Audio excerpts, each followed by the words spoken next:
Anda masih mendengarkan RRI Labuan Bajo, kanal informasi dan inspirasi.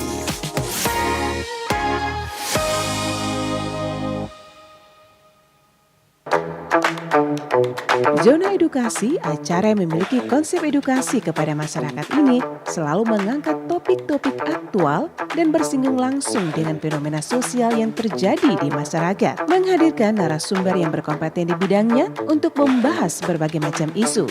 Zona Edukasi merupakan program edukasi hanya di Pro 1 RRI Stasiun Produksi Labuan Bajo yang disiarkan setiap hari Senin sampai Minggu pukul 19 sampai dengan 20 waktu Indonesia Tengah. Sesaat lagi kita ikuti Zona Edukasi, kanal informasi dan inspirasi.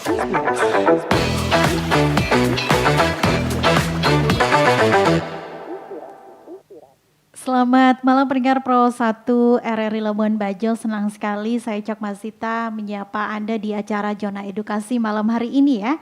Dan pendengar, Zona Edukasi kita hadirkan dari pukul 19 hingga pukul 20 waktu Indonesia Tengah. Obat anti nyeri yang sering sekali kita dengar ya selama ini pendengar, sering menjadi pilihan pertama saat sakit kepala. Kemudian juga tidak hanya itu, nyeri haid juga ya, dan pegal-pegal atau sakit gigi bisa jadi. Jadi mudah didapat juga, praktis dan terasa cepat membantu. Namun pernahkah kita semua atau Anda di mana saja berada pendengar ya, bertanya apakah obat anti nyeri selalu aman jika dikonsumsi berulang atau justru bisa membawa resiko bagi kesehatan jika tidak digunakan dengan tepat begitu ya. Dan malam hari ini kita akan membahasnya dengan Dr. Eunike Eileen Emeralda, dokter umum di Siloam Labuan Bajo ya. Dan juga seperti biasa pendengar, kami mengundang partisipasi Anda di malam hari ini Zona Edukasi dengan topik obat anti nyeri penolong atau diam-diam ternyata berbahaya begitu ya. Langsung saja di line WhatsApp kami di 081238231987. Anda juga bisa bergabung di aplikasi RRI Digital dan bisa mendengar di audio streaming RRI .co.id. Sudah bersama kami di studio RRI Labuan Bajo ada Dr. Eileen, dokter ya. Selamat malam dokter. Halo, selamat malam Kak Eca. Selamat malam, apa kabar dokter? Puji Tuhan, luar biasa baik. Luar biasa baik ya, karena apalagi kurang 2 hari lagi kita menyambut 2026 dokter ya. Iya betul. Iya, jadi semoga semuanya dokter, kita semua dalam perasaan bahagia menyambut tahun baru 2026. Amin. Amin ya. Iya. Oke. Dokter, malam hari ini kita akan bahas begitu ya. Kita juga akan bertanya dan mengundang partisipasi pendengar begitu ya untuk mengetahui lebih dalam obat anti nyeri penolong atau diam-diam berbahaya.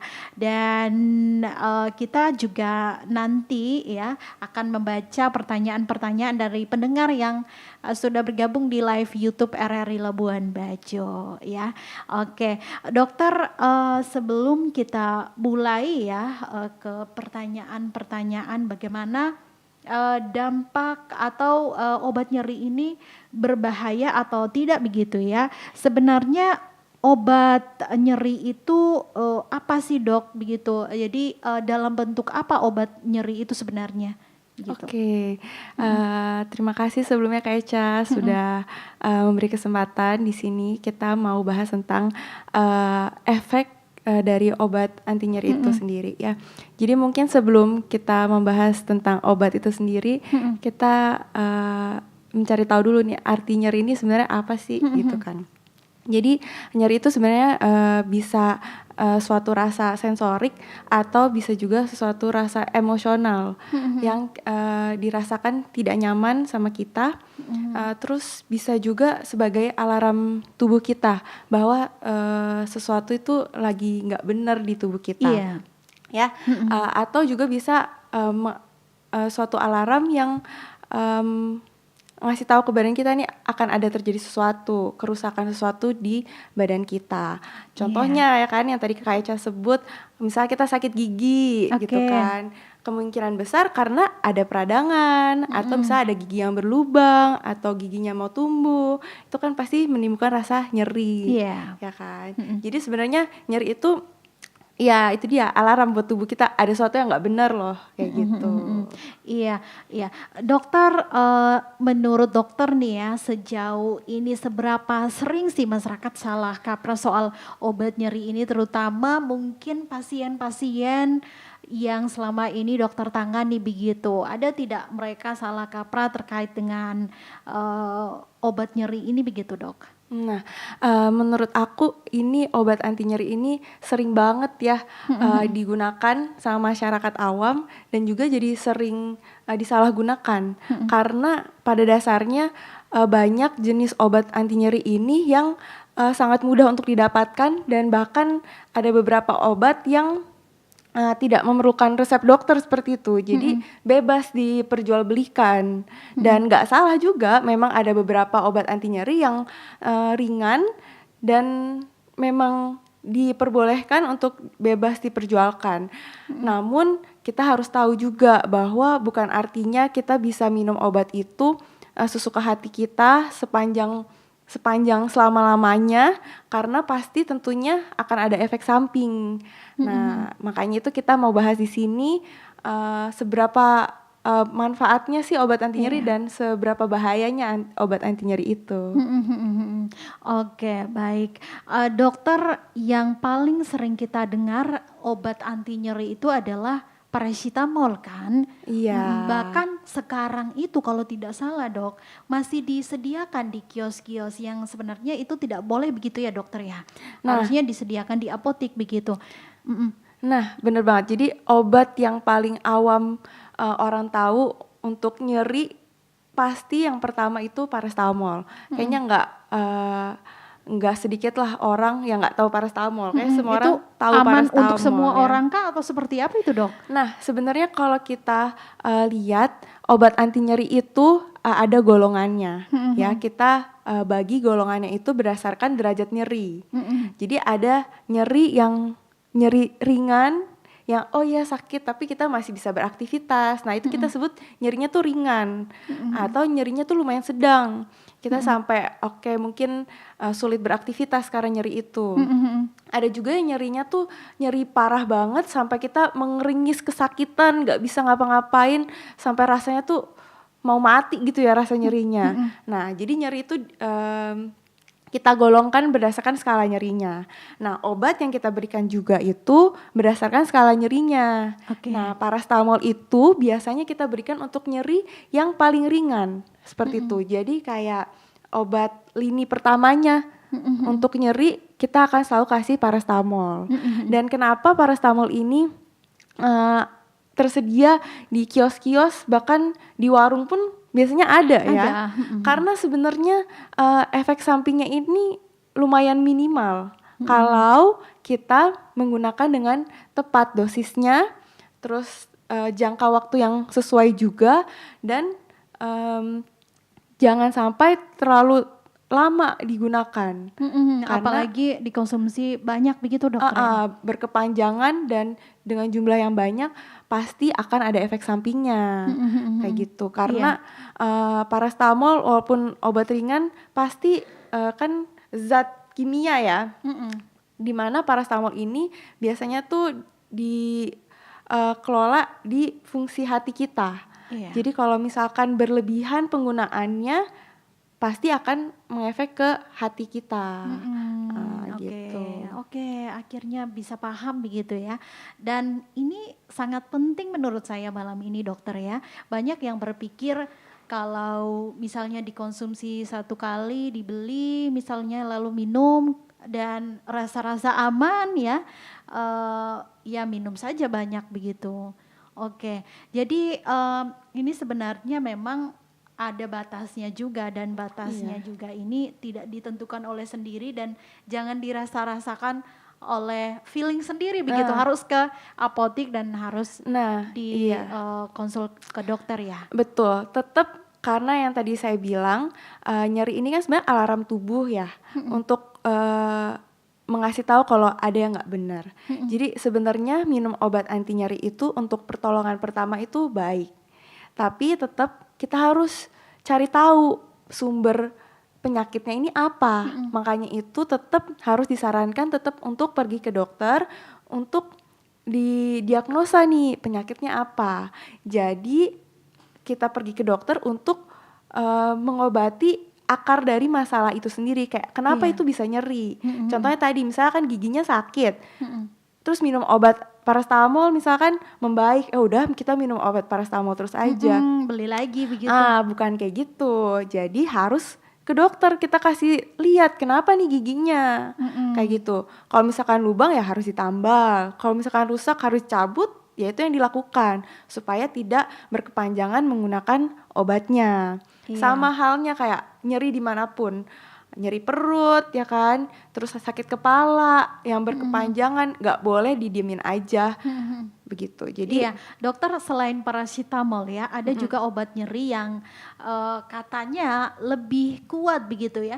Dan ini saya dengar sendiri dokter, saat beberapa hari terakhir ya, kalau misalnya ada demam atau sakit gigi begitu ya, memang tidak terlalu parah-parah amat begitu, lalu diceritain begitu, dan ada yang dengar tetangga begitu, dan selalu saya dengar solusinya itu asam mefenamat begitu dokter. Ini bagaimana ini dok? Nah benar, jadi setelah paracetamol tingkat kedua kita itu sebut namanya NSAID, itu golongan NSAID.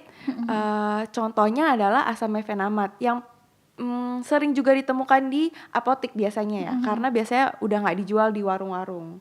Karena walaupun bisa dibeli tanpa resep dokter juga, tapi biasanya dijualnya di apotek karena harus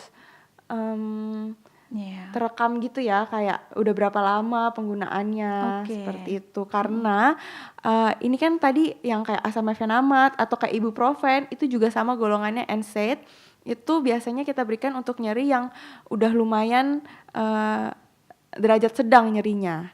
Dan efek sampingnya ini biasanya lebih banyak daripada paracetamol itu sendiri.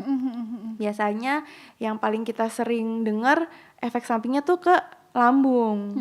Ya, jadi mungkin sering yang rasain atau dengar habis minum obat anti nyeri kok jadi sakit lambung kayak gitu. Nah, itu adalah salah satu efek sampingnya. Kayak gitu. Oke, baik dokter, terima kasih ya penjelasannya. Sekali lagi kita undang partisipasi pendengar untuk bergabung. Silakan memberikan pertanyaan di 0812-3823-1987. Kemudian Anda bisa bergabung pendengar di aplikasi RRI Digital. Bagi yang belum punya silakan langsung saja download ya di App Store. Kemudian Anda bisa menonton live YouTube di RRI Labuan Bajo. Jadi sambil mendengarkan, sambil menonton, sambil mengirimkan pertanyaan. Nanti kita akan bacakan semua lalu dijawab satu persatu dokter ya. Boleh. Silakan bertanya. Iya, dengan senang hati karena waktunya cuma 1 jam ya untuk program Zona Edukasi. Sebelum nanti di pukul 20 kita akan bergabung bersama Pro 3 RRI Jakarta untuk mendengarkan Warta Berita. Oke dok, kita lanjut sembari menunggu pertanyaan-pertanyaan yang masuk ya. Sudah ada beberapa yang mengirimkan pertanyaan, tapi nanti kita kumpulkan dulu, kita akan satukan lalu bacakan nanti. Iya, dokter, dari pengalaman praktik dokter ya sejauh ini, apa kesalahan yang paling sering yang dokter temui begitu terkait dengan obat nyeri ini pada umumnya ya? Begitu. Iya, paling sering ya yang ditemukan itu adalah pastinya penggunaan obat anti nyeri berkepanjangan. Terus akhirnya ke rumah sakit dengan nyeri lambung yang kronis. Bisa juga sampai muntah darah.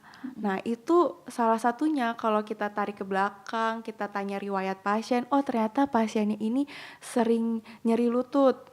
Biasanya ibu-ibu ya nyeri lutut, terus minum obat anti nyeri berkepanjangan. Nggak taunya ngefeknya ke lambungnya. Jadi Kayak merambat gitu. kemana-mana akhirnya ya.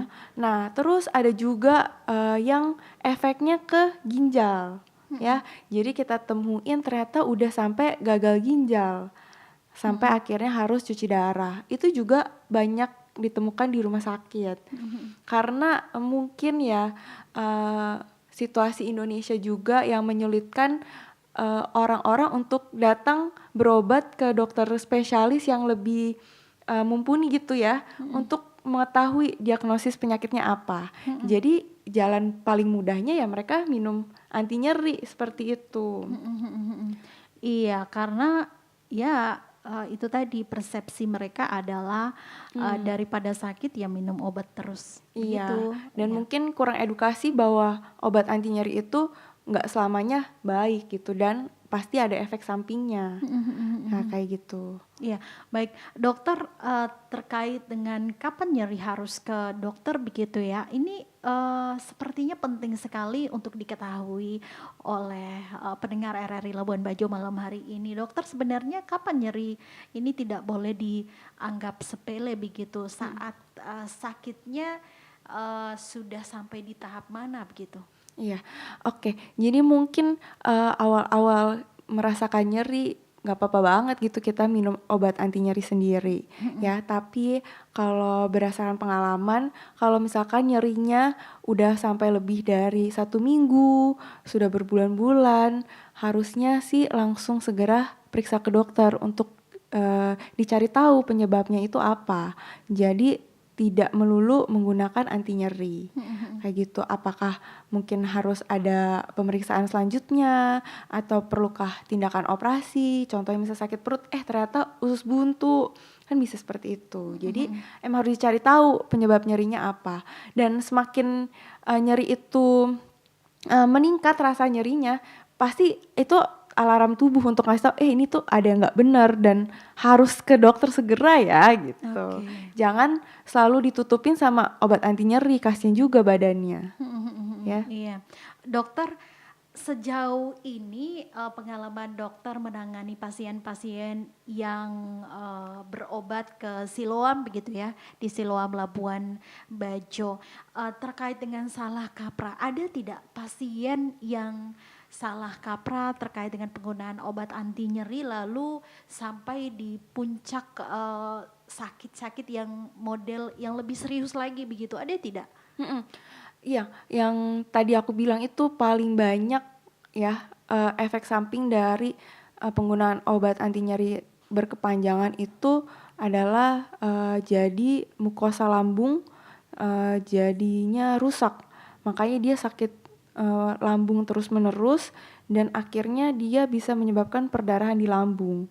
Efeknya jadi dia bisa muntah darah atau bisa BAB-nya warna hitam. Nah, itu artinya ada perdarahan di saluran cerna. Itu yang paling bahaya. Karena obat anti nyeri ini mungkin sekilas tentang cara kerjanya sedikit ya. Dia itu obatnya menghambat zat yang seharusnya melindungi lambung. Nah, itu kita saat kita kasih obat anti nyeri, zat itu kita stop juga. Jadi mukosa lambungnya ini lebih rentan untuk kena iritasi seperti itu. Makanya banyak dokter juga kalau misalkan mau meresepkan obat anti nyeri yang mungkin berkepanjangan gitu, biasanya juga digabung dengan obat lambungnya seperti itu untuk supaya memberi rasa tidak nyeri di lambungnya. Karena itu efek paling seringnya itu ke lambung. Terus ada juga yang jadinya sakit ginjal. Dia datang kakinya udah bengkak, terus udah kencingnya sedikit. Oh, ternyata pas dicek ini gagal ginjal. Kayak gitu. Kenapa bisa efeknya ke gagal ginjal? Karena obat anti nyeri ini efeknya itu memperlambat aliran darah ke ginjal. Jadi makin lama ginjal darahnya sedikit, akhirnya ginjalnya ya kurang darah, kurang oksigen, akhirnya dia semakin lama semakin rusak seperti itu. Akhirnya bisa sampai gagal ginjal, sampai harus cuci darah Nah itulah yang dari sini kita mau edukasi, jangan sampai kejadian seperti itu. Jangan sampai kita minum obat anti nyeri berkepanjangan. Ya. Agar tidak terjadi hal-hal yang tidak diinginkan seperti yang dokter cerita tadi itu ya. Jadi memang paling penting ya kalau memang nyeri tidak membaik lebih dari 3 hari seperti yang dokter jelaskan, kemudian nyeri makin berat, lalu dadanya nyeri, segera langsung ke dokter ya. Periksa ke dokter. Jangan lagi ke warung lagi mau beli paracetamol lagi begitu ya. Dan apalagi mengikuti saran orang lain di sekitar kita yang memang basicnya bukan di situ dokter ya. Makanya hampir semua mungkin tulisan di obat anti nyeri gitu ya, pasti ada tulisannya kalau misalkan nyeri tidak membaik segera cari dokter. Nah, masalahnya tulisan itu tidak dibaca dokter. Betul. Jadi itu masalahnya. Dan ya ini saran juga ya untuk kita semua.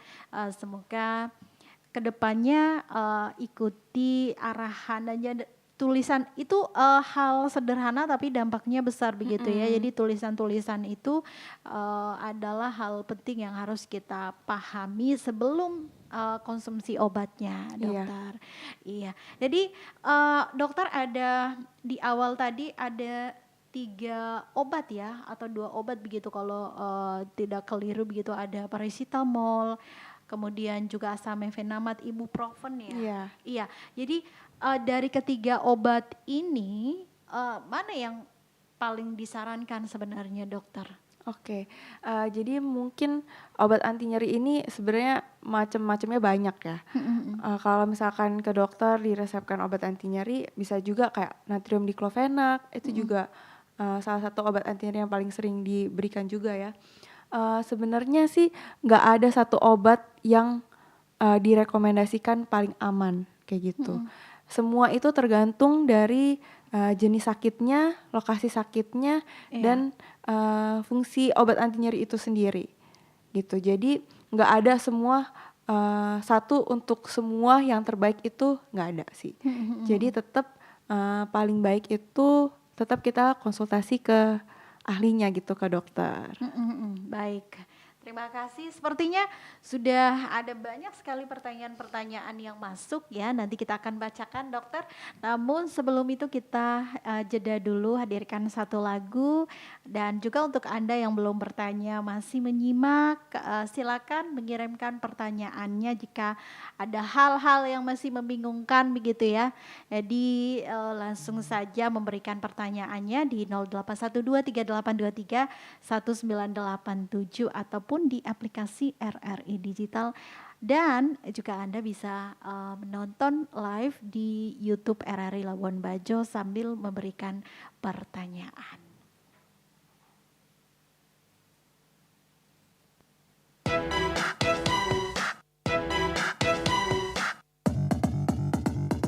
Mama tolonglah, aku sedang bingung, pusing kepalaku memikirkan dia. Aku yang selalu terus disakitinya. Dia tak tampan, tak juga rupawan,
Anda masih bersama di acara Zona Edukasi Pro 1 RRI Stasiun Produksi Labuan Bajo.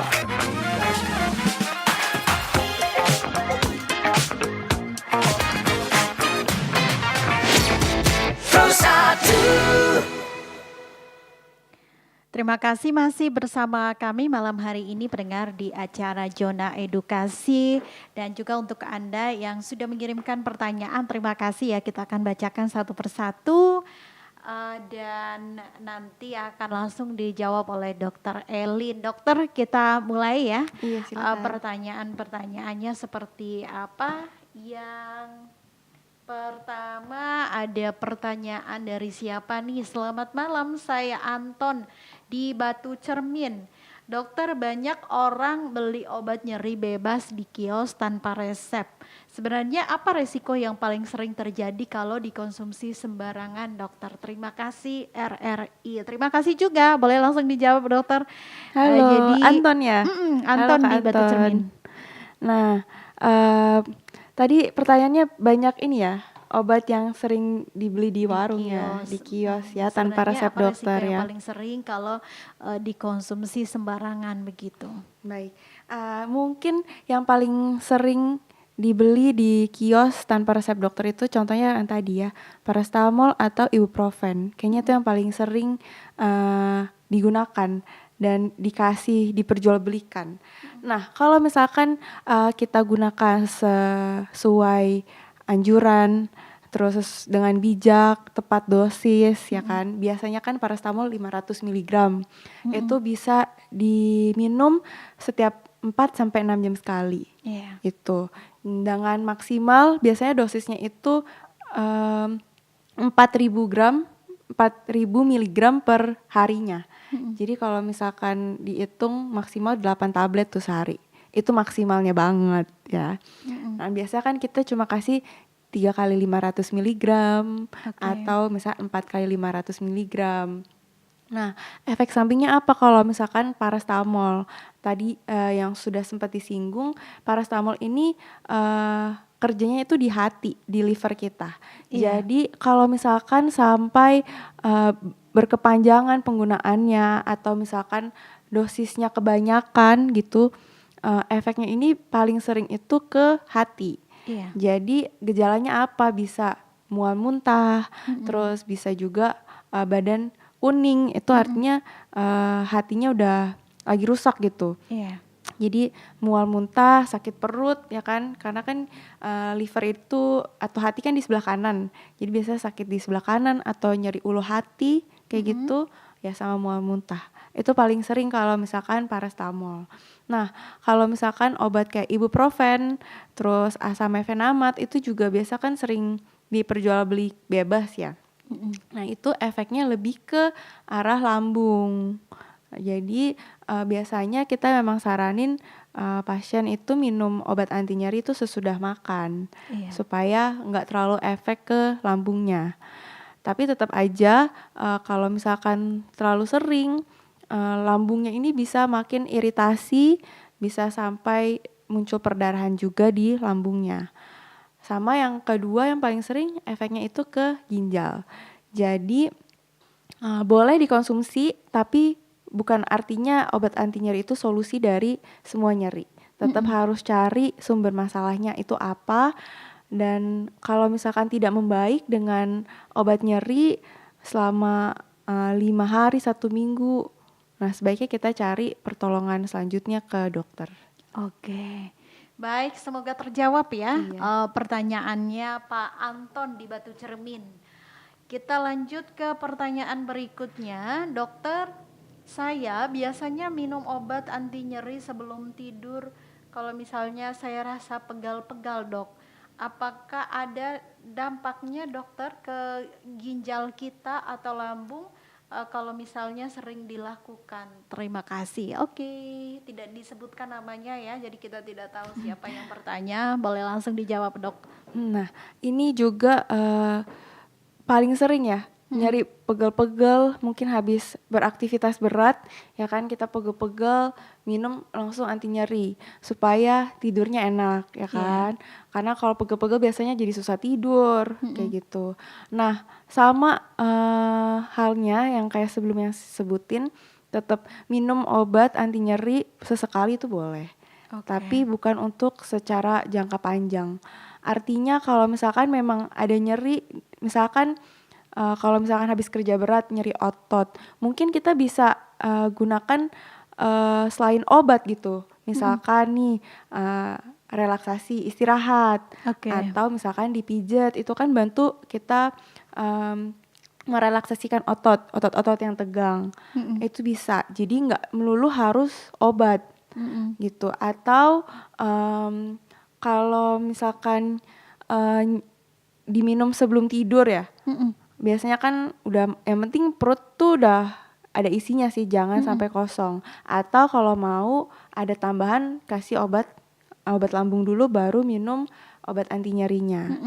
Tapi tetap kalau misalkan kok rasanya kayak bukan nyeri otot biasa ya, takutnya kita bisa lihat apakah ada yang kesleo kah, atau apa, mungkin perlu bantuan lain, misalkan ke fisioterapi atau misalkan ke dokter tulang kayak gitu, untuk dilihat nih kenapa dia bisa sakit terus. Terus sama paling sering itu ya nyeri-nyeri sendi, lutut. Nah itu mungkin habis kerja berat, terlalu sering angkat berat gitu, jadi sakit lutut, sakit sendi. Boleh minum sesekali tapi bukan untuk seterusnya gitu. Oke, baik. Ke pertanyaan selanjutnya ya. Ada siapa ini, tidak disebutkan namanya. Dokter, bagaimana cara membedakan nyeri yang masih boleh diatasi dengan obatan bebas yang kita bisa beli di kios, dan nyeri yang harus segera ke fasilitas kesehatan, Dok? Ya, oke. Jadi dimulai berarti nyeri mana yang ringan seperti itu ya, dan nyeri mana yang harus segera ke dokter gitu ya.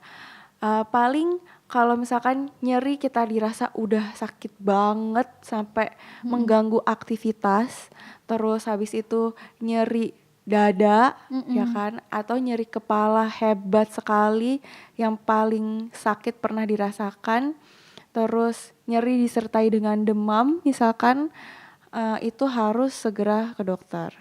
Atau setelah minum obat dari warung 3 hari 4 hari nggak membaik, harus segera cari ke dokter. Kayak gitu. Jangan kita menipu badan kita sendiri. Kita kasih obat anti nyeri aja terus sampai nyerinya hilang, tapi ternyata sumber masalahnya nggak diobati seperti itu. Atau ada lagi yang tidak sembuh-sembuh selama 4 hari, dokter. Setelah konsumsi obat-obat paracetamol yang dibeli di warung-warung ya, solusinya adalah obat-obat tradisional begitu. Nah itu bagaimana, dokter? Tidak disarankan ya? Nah banyak banget juga yang merasa kalau pakai obat tradisional akan jauh lebih aman, seperti itu. Nah ini tergantung juga nih obat tradisionalnya ini seperti apa. Kalau misalkan obat tradisional kayak jamu gitu, itu tergantung juga karena banyak oknum-oknum yang jahat gitu ya. Ternyata memasukkan zat-zat kimia ke dalam jamunya itu sendiri. Jadi jatuhnya bukan herbal lagi. Nah, tapi aku juga menyarankan penggunaan jamu yang biasa kita olah sendiri. Misalkan kita rebus kunyit sendiri atau bawang putih, itu kan memang ada penelitiannya bahwa itu ada efek antiinflamasi. Nah, efek antiinflamasi ini biasanya bisa meringankan rasa nyeri itu sendiri. Tapi tetap harus kita was-was juga ya. Kalau misalkan jamu-jamu yang kita beli dengan tidak tahu isi komponen itu sendiri apa gitu. Tapi sebenarnya kalau misalkan herbal yang kita olah sendiri, saya sih tetap menyarankan gitu, nggak apa-apa. Tapi itu lagi satu, bukan artinya kita minum herbal terus. Tetap harus cari tahu penyebabnya ini apa. Seperti Iya, itu. oke. Ada siapa ini? Selamat malam RRI. Selamat malam juga. Saya Yuni, ibu rumah tangga. Kalau nyeri haid, apakah boleh langsung minum obat atau sebaiknya ditahan dulu, Dok? Terima kasih. Halo, Ibu siapa? Yuni. Ibu Yuni ya. Nah, ini juga sering banget ya haid yang sakit sekali biasanya sampai mengganggu aktivitas ya. Jadi kita sering mencari obat anti nyeri. Nah, sebenarnya untuk pertolongan pertama nggak apa-apa banget kita minum anti nyeri. Saya juga kok kalau misalkan lagi nyeri haid banget ya kita minum obat anti nyeri. Tapi kita harus tahu sebenarnya ini bisa topik yang berbeda ya tentang nyeri haid. Karena ada beberapa tipe nyeri haid yang ternyata menjadi ada masalah sesuatu gitu. Contohnya nih, nyeri haidnya ini semakin lama semakin nyeri seperti itu. Atau bersamaan kok ada benjolan di perut, atau misalkan nyeri haid dengan darah yang keluar kok banyak sekali. Nah, itu bisa juga suatu alarm dari tubuh kita untuk ngasih tahu nih kalau ternyata ada masalah sesuatu di badan kita. Tapi memang normalnya haid itu nyeri. Iya. Tapi ya itu dia makanya kita harus mendengar alarm tubuh kita sendiri. Kalau kita ngerasa kok nyerinya berbeda nih, kok makin lama makin nyeri. Nah, jangan cuma menggunakan obat anti nyeri aja. Konsultasi ke dokter kandungan juga nggak salah loh. Gitu. Iya, oke. Halo Kak Ecak, saya Beni dari Labuan Bajo. Mau bertanya, apakah benar mencampur obat anti nyeri dengan kopi atau minuman energi bisa berbahaya? Terima kasih. Baik. Oke, terima kasih juga. Silakan langsung dijawab, dokter. Nah, kalau misalkan kita ngomongin tentang minuman berenergi atau minuman Atau minuman Kopi ya? kopi begitu. Nah, mungkin kayak minuman yang instan gitu ya, minuman manis. Nah, itu efeknya bisa juga mirip kayak kita minum obat anti nyeri. Karena obat yang manis tentunya, minuman yang manis, minuman berenergi, dan kopi yang banyak gulanya bisa menyebabkan resiko kita kena kencing manis lebih tinggi. Seperti itu. Dia bertanya, dokter, kalau misalnya obat anti nyeri dicampur dengan kopi ya mungkin maksudnya, apakah berbahaya begitu? Oh, untuk obatnya itu sendiri ya? Nah, biasanya sih mungkin berbahayanya kalau kopi kita minum obat anti nyeri sama-sama efeknya ke lambung kayak gitu. Karena kopi kan sifatnya asam dan pasti iritatif ke lambung. Jadi tidak disarankan sebenarnya untuk minum obat anti nyeri dengan kopi atau minuman berenergi seperti itu. Iya, baik, terima kasih ya Pak Beni untuk pertanyaannya. Ada siapa lagi tidak disebutkan namanya, jadi pertanyaannya, untuk pekerja lapangan yang sering pegal, Dok, apakah ada alternatif selain obat anti nyeri supaya tidak ketergantungan terus dokter di lapangan? Terima kasih. Oke. Iya, banyak ya pertanyaannya ya Banyak malam sekali. ini. Iya, karena mungkin sangat relate ya untuk keseharian kita. Nah, apalagi orang pekerja lapangan yang sering pegel-pegel badan karena mungkin pekerjaannya keras ya, berat kayak gitu. Alternatif lain contohnya itu dia. Seharusnya sih kita mengistirahatkan badan kita. Tapi ya mungkin harus tuntutan kerja kan, kerja tiap hari. Ya mungkin bisa pertama fisioterapi, kita melakukan peregangan sebelum kita bekerja supaya otot-otot nggak kaget saat kita mulai bekerja yang berat. Terus istirahat yang cukup, terus mungkin bisa dibantu dengan dipijat seperti itu karena kan itu merelaksasikan otot-otot ya. Sepertinya itu yang bisa dibantu sih. Oke, baik. Kita ada siapa lagi nih yang bertanya? Selamat malam dokter.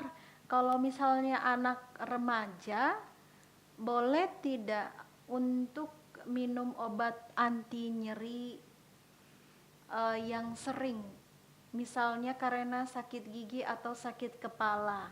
Mungkin maksudnya anak remaja boleh tidak kalau misalnya minum obat anti nyeri begitu? Misalnya dengan sakit gigi ya yang biasa terjadi dengan anak-anak remaja itu kan sakit gigi ya dokter Iya, ya. iya, anak remaja ini paling sering sakit gigi, sakit kepala, Sakit kepala, atau sakit perut, sakit seperti perut itu juga. ya. Nah, ini harus hati-hati juga penggunaannya. Jadi untuk semua usia sebenarnya kita tetap harus hati-hati karena bisa juga sebenarnya sakit kepala yang dialami mungkin membutuhkan mungkin dia lagi stres atau banyak pikiran, mungkin bisa dibantu tidak selalu dengan obat anti nyeri seperti itu, bisa dengan istirahat ya kan, atau misalkan konseling, konsultasi untuk meringankan beban pikiran seperti itu. Terus habis itu yang paling sering juga nyeri perut ya kan. Jangan sampai nyeri perutnya ini adalah nyeri dari lambung gitu. Karena kalau misalkan nyeri karena lambung atau sakit mah, biasanya kan anak remaja banyak yang diet kayak gitu ya. Terus nggak makan, ngurangin porsi makan, ternyata jadi mah. Terus kita malah pilih untuk minum obat anti nyeri yang malah memperparah kondisi lambung itu sendiri. Nah, itu juga yang harus hati-hati. Tapi kalau misalkan untuk sakit gigi, mau minum obat anti nyeri, itu nggak apa-apa. Untuk misalkan hari pertama nih supaya bisa sekolah karena besok ujian. Tapi harus diingat, sakit giginya ini dicari tahu penyebabnya itu apa. Jangan-jangan emang ada lubang. Jangan sampai kita minum obat anti nyeri terus, ternyata lubangnya makin lama makin dalam. Udah sampai kena akar. Nah, itu yang jadi masalah. Ya, terus atau misalkan sakit kepala terus, minum obat anti nyeri terus, jangan-jangan ada masalah yang lain gitu yang di dalam otaknya gitu, yang kita harus cari tahu sebenarnya penyebabnya apa. Gitu. Oke. Ada siapa lagi ya, dokter? Saya pernah sakit lambung dan awalnya saya membeli obat paracetamol di kios. Lalu lebih parah lagi, kemudian saya ke Siloam untuk resep. Dan saya sudah mendapatkan obatnya, setelah sampai di rumah saya mengkonsumsinya campur dengan obat-obat tradisional. Apakah itu berdampak pada hal-hal yang tidak diinginkan dokter? Oke, terima kasih. Itu bagaimana dokter? Sebenarnya susah juga ya kita ya, karena obat tradisional apa nih yang dipakai ya. Kalau misalkan obat tradisionalnya memang dibuat sendiri ya kan, herbal kayak gitu, mungkin masih aman ya. Tapi kalau misalkan udah nyari lambung terus konsumsi jamu-jamuan yang itu tadi yang aku bilang, ada oknum-oknum jahat yang isi jamunya tuh dengan zat-zat yang tidak seharusnya ada di situ, itu bisa lebih membahayakan lambung itu sendiri. Makanya lebih baik kalau misalkan punya obat sendiri di rumah yang mau dikonsumsi, nggak apa-apa banget tanya ke dokter saat kita berobat. Boleh nggak sih dok pakai obat ini, campur ini? Itu jauh lebih baik sebenarnya ya. Lebih jelas juga penggunaan obat-obatannya apa. Tapi biasanya di Manggarai Barat nih dokter ya, agak jarang begitu penjualan atau mengkonsumsi obat-obat jamu yang sudah ada di dalam kemasan. Biasanya memang diproduksi sendiri begitu. Misalnya dari daun-daun yang memang biasanya dipercaya untuk bisa mengobati sakit ini, sakit itu begitu dari leluhur begitu. Biasanya seperti itu. Oh ya, mungkin beda ya sama kalau di Jawa. Aku kan banyak jamu-jamu yang di bingkisan-bingkisan itu ternyata ada isi yang lainnya kayak gitu. Nah sebenarnya kalau misalkan sesuai tradisi kayak gitu, nggak apa-apa, tapi tetap harus kita ingat untuk mencari tahu penyebab sakitnya ini apa, kayak gitu. Jangan sampai terlalu sering menggunakan obat herbal sampai kita nggak mencari tahu penyebab sakitnya itu apa, kayak gitu. Karena itu juga jadi bahaya. Karena itu dia, tadi kan nyeri ini sebenarnya alarm tubuh kita, ya, bahwa ada sesuatu yang nggak benar, yang bermasalah atau berpotensi untuk jadi masalah gitu. Makanya itu kita harus sensitif mendengar tubuh kita sendiri nih. Kalau ada sakit pasti ada sesuatu yang nggak beres, begitu. Baik, terima kasih ya untuk yang sudah bertanya karena waktunya sebentar lagi selesai dokter ya.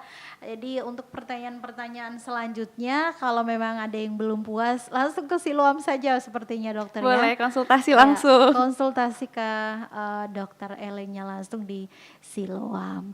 Oke, dan juga memang Zona Edukasi kami hadirkan terus setiap malam dari pukul 19 hingga pukul 20. Jadi semoga kita ada ruang lagi untuk ngobrol dan betul. memberikan edukasi terkait dengan obat anti nyeri ini dokter ya.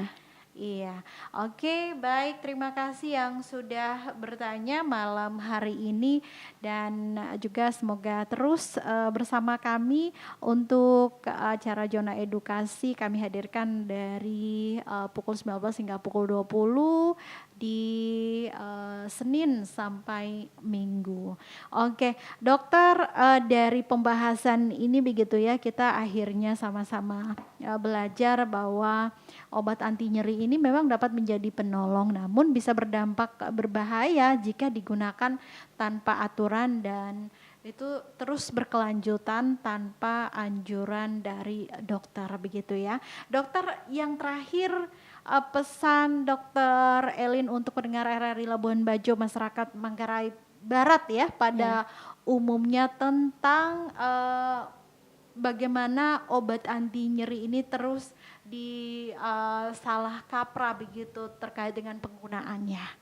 Oke, baik, mungkin pesan untuk semua masyarakat di Labuan Bajo ya, obat anti nyeri ini adalah penolong kita, tapi bukan artinya solusi dari seluruh nyerinya.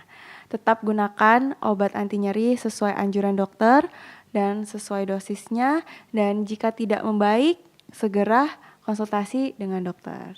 Baik dokter, terima kasih, selamat malam dan sampai jumpa dokter ya, dan semoga bersedia untuk mungkin ya ada pendengar yang belum puas dengan penjelasan ya malam hari ini begitu ya, sayang sekali karena memang waktunya sesingkat itu karena di pukul 20 nanti kita akan ikuti program selanjutnya. Terima kasih sekali lagi dokter, salam sukses. Iya, terima kasih Kak Eca. Dari kawasan Jalan Sernaru, Anda mendengarkan RRI SP Labuan Bajo, kanal informasi dan inspirasi. Terima kasih Anda telah mengikuti acara Zona Edukasi Pro 1 RRI Stasiun Produksi Labuan Bajo, kanal informasi dan inspirasi.